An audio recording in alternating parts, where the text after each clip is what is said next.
mga ka-showbiz snappers natin, actually bugbog na nga si Chloe sa mga bad update na meron. Dahil parang puro siya talaga ang tinatarget ng mga bashers about the rant or gap between Yulo's family, especially Carlos and her mom, Mommy Angge.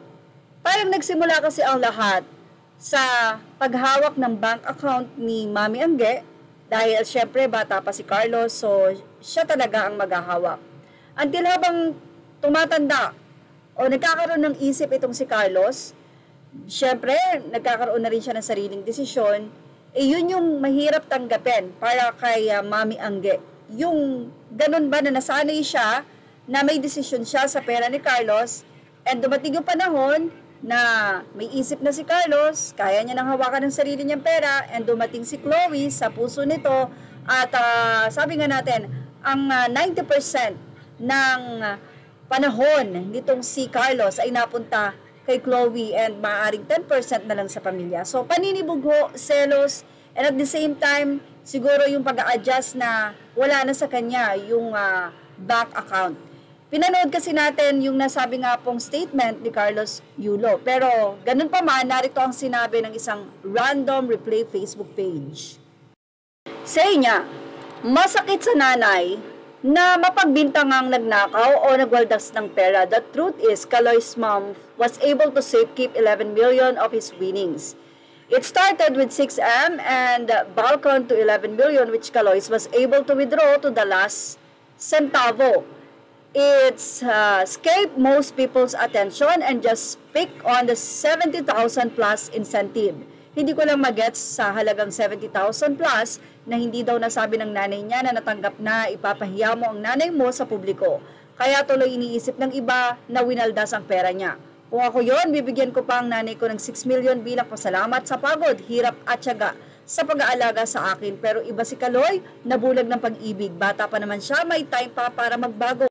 Sa update ni Kaloy, yung 70,000 plus, hindi pa yon kung inyong mapapanood. Kasi parang may mga withdrawals pa. Marami na hindi naman na dinitalye pa ni Carlos. Sabi nga niya, wala na yon, ibinigay niya na yon.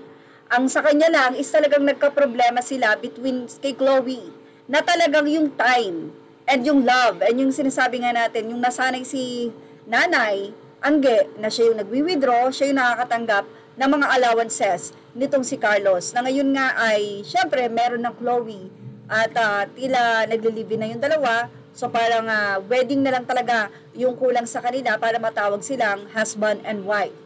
Yung adjusting na ganun, na ang nanay mo biglang ganito na, nawala sa kanya ang lahat, the bank account and the love, or hindi man yung love, yung time ni Carlos Yulo. Anyway, in-explain na nga yan ni Chloe. At sinabi niya doon sa mga text message nung sila'y nagpunta ng Baguio, nang pagbalik nila, parang binlock siya ng nanay ni Carlos, na ang tawag niya ay tita. Narito po yung convo ni Chloe at yung panganay na kapatid ni Carlos, kung di tayo nagkakamali, na ate nila. Parang yun yung kausap ni Chloe doon. Dito, sabi ni Chloe, Ti, ni-block ata ako ni tita. Oh, daw, bakit daw? Ha ha ha. Ha ha ha, ngayon ko lang napansin. Pati kasi kila Eldro tsaka kay Iza, hindi ko na sila friends. Tatampo yun kasi last na uwi ni Kaloy, hindi nila nakabanding ng maayos. Alam mo naman, suyuin nyo na lang, ha ha ha. Oo ate, naintindihan ko naman. Sorry na lang din kamo na napafeel namin sa kanya ni mahal yon. And then, sabi nung ka-chat niya, tapos last time kasi parang kayo lang dalawa nagbanding, syempre hurt ang mga blank. O, yun.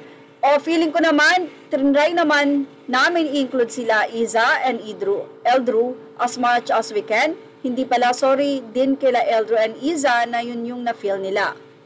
Tapos, eto yon. Oo, kasi narinig ni Mama no, na nag-usap kayo na magstay kayo ni Kaloy sa kwarto, tapos kami, hindi ko na ano yun, kung kami baka nasa labas, something like that. So, sabi ni Chloe, hindi ko matandaan to. If may nasabi akong ganito, pasensya na talaga.